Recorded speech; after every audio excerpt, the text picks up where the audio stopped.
Hi, everyone. Welcome to another kitchen reading. I hope that you're all well, and thank you for coming as you have been to listen. Today, we're doing chapter 5 from Things I Would Have Told My Children If I Had Them. And just give me a moment to find the page. Emotions, vulnerability, and connection. The morality many of us are raised with often tells us that some emotions are good and some are bad. The truth is, a life in balance is the courage to dance with the discomfort of our most terrifying emotions, to acknowledge our vulnerability. Lately, I've been willing myself to be comfortable with discomfort, to lay myself bare. What I've found is that the world around me is far more supportive than I thought when I was too scared to let myself out into it, to be fully present. Martha Nussbaum, a hero of mine, has written beautifully and intelligently on the human condition and our relationship to others, including non-human animals and our natural environment. Bear with me the long quote. It is noteworthy that she advises thus: "Do not despise your inner world. Our society is very outward looking, very taken up with the latest new object, the latest opportunity for self-assertion and status. But we all begin our lives as helpless babies, dependent on others for comfort, food, and survival itself. And even though we develop a degree of mastery and independence, we always remain alarmingly weak and incomplete, dependent on others and on an uncertain world for whatever we are able to achieve. As we grow, we all develop a wide range of emotions responding to this predicament: fear that bad things will happen and that we will be powerless to ward them off; love for those who help and support us; grief when a loved one is lost; hope for good things in the future; anger when someone else damages something we care about. Our emotional life maps our incompleteness. A creature without any needs would never have reasons for fear or grief or hope or anger. But for that very reason, we are often ashamed of our emotions and of the relations of need and dependency bound up with them. What is the remedy for these ills? A kind of self-love that does not shrink from the needy and incomplete parts of the self, but accepts those with interest and curiosity and tries to develop a language with which to talk about needs and feelings. In that way, you will not be alone with an empty self. You will have a newly rich life with yourself and enhanced possibilities of real communication with others." End quote. Emotions. As children, we are either encouraged or discouraged to express the full range of our emotions. I was often told that I was too sensitive, too emotional. As a child, this was for me a deep criticism, and now I am undoing all the numbness it caused in me. The numbness caused by the silencing of my deepest emotions and judging them as wrong. In my child mind, it was a judgment against what I understood as me, my personality, what moved me, what affected me, and how it affected me. As I did feel so deeply, denying rather than fully experiencing my emotions meant that access to an essential tool of discernment, sense-making, understanding, and level of comfort among others, critical thought, and what was my unique self was cut off. The adults who silenced my emotions, which caused them discomfort, were, now I realize, numb to their own shifting emotional landscape. They were stifling themselves. They had not fully embraced that emotions expressed by others offer opportunities for deep and high-quality connections with them. Being able to connect with others emotionally helps to cultivate our empathy and connection with ourselves. Emotions are not prescriptive of our behavior and are not predictors of others' behavior. Emotions help us understand the motivations, experiences, perspectives, and belief systems of ourselves and others. Emotions are part of our data collection process to help us navigate the subjective and qualitative experience of being alive. They give us information so that we form a perspective unique to ourselves and make a choice that is right for us. Emotions are not an indictment of who we are. They do not make us good or bad people, but they do reveal to us in that moment what sort of person we are. When we disconnect from our emotions, all our connections with others and the world around us fall away. Despite the challenges I faced and how the outside world perceives my emotional self, I realized that there were important aspects of who I was that my parents indulged. These aspects of myself allowed me to experience my emotions safely and without judgment. I still hold on to these things today, and without them, I am not sure that I would be able to fully process my emotional self. There, these were, there were four main things: my passion for listening to music, for reading, for art, and for writing. Reading, I've already mentioned earlier. It is easy to understand that through reading, one can experience the emotions of characters, to imagine circumstances and let ourselves be affected, and to live vicariously through our imaginations. A lot has been researched and discussed about art, from art therapy to the emergence of our subconscious selves through art. I would paint for hours on end, mostly abstract. I would lock myself in my room and just get lost in a painting, sometimes for an entire weekend. As I read so much, I was a very good writer, but not always choosing subject matter that led to the kind of writing my teachers would appreciate.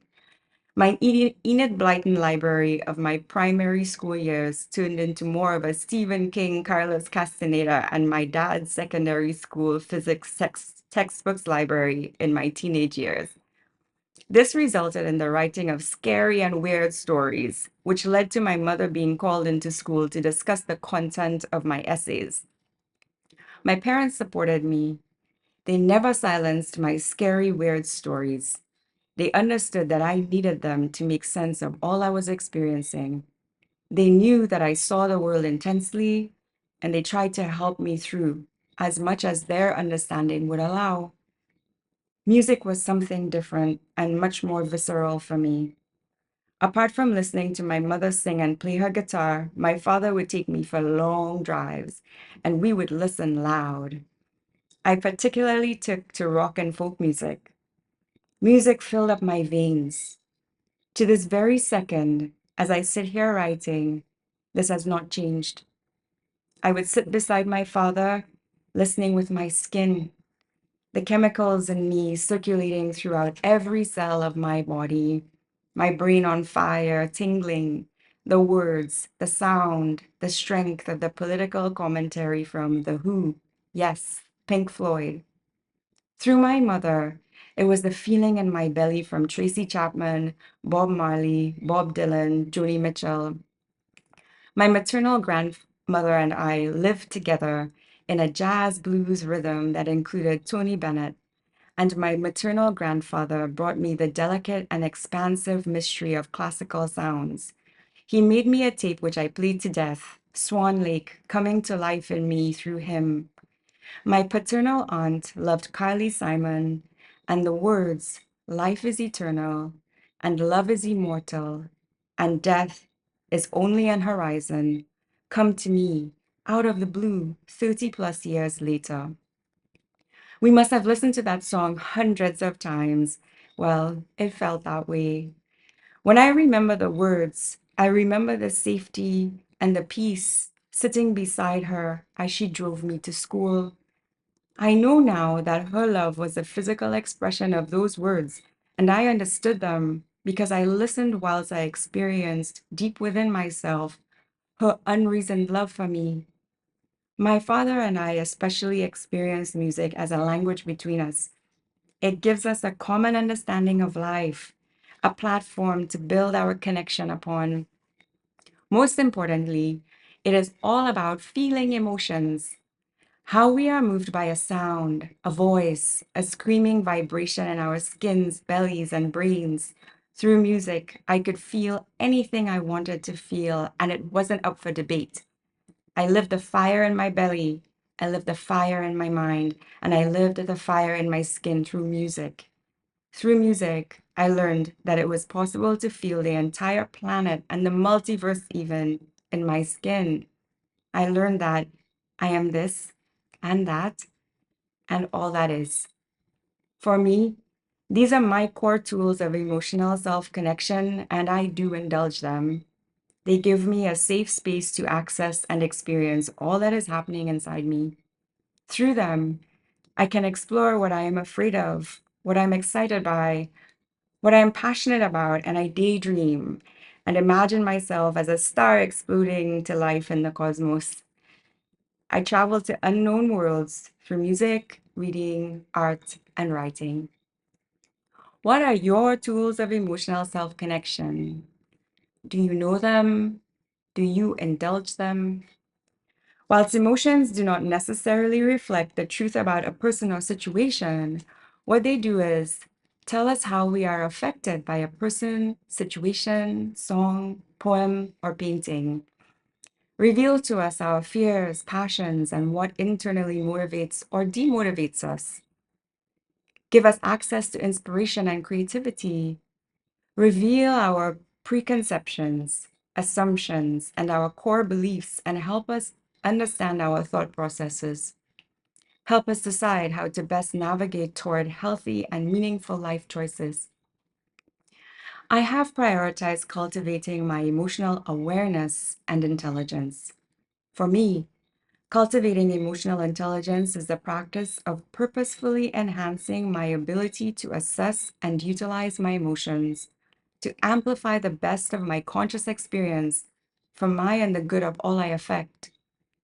In determining the importance of my emotions, I ask myself, if I do not acknowledge the full range of my emotions, what are the implications for my experience of life?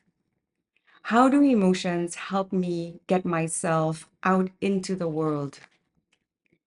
How do my emotions connect me to my sense of curiosity, my sense of humor, my creativity, my goals, and my interests? How do my emotions help me connect to others and to myself? My emotions offer me a diverse experience of life. Freely accessing my emotions and giving them the respect and awareness which they deserve reinforces that I matter. This also helps me understand that the emotions of others also matter and deserve our respect and our awareness. As Martha points out in the quote at the beginning of this chapter, our emotions dutifully remind us of our vulnerability, our dependency on others, our fragility, and for good reason. They keep us connected to each other and remind us that we are part of a deeply interconnected world. They are also, most critically, the pathway to self love. Key points. A life in balance is the courage to dance with the discomfort of our most terrifying emotions, to acknowledge our vulnerability. My emotions do not necessarily reflect the truth about a person or situation I am facing or assessing. What they do is tell me how I am affected by that person or situation, how much I care, my own preconceptions, assumptions, and beliefs, and help me decide how to best navigate toward a healthy life choice. Cultivating emotional intelligence is the practice of purposefully enhancing my ability to assess and utilize my emotions, to amplify the best of my conscious experience for me and the good of all I affect. What are your tools of emotional self connection? Do you know what they are? Do you indulge them? Our emotions are our first path to connection with self and others and keep us bonded to each other. our environment, and the other beings sharing this planet with us. Emotions are also most critically the pathway to self-love. Thank you so much for coming and listening, and please take a look at my website. The address is at the bottom of this video. Read my blog, leave me a review on Amazon, and come back for the next reading. Thanks and take care.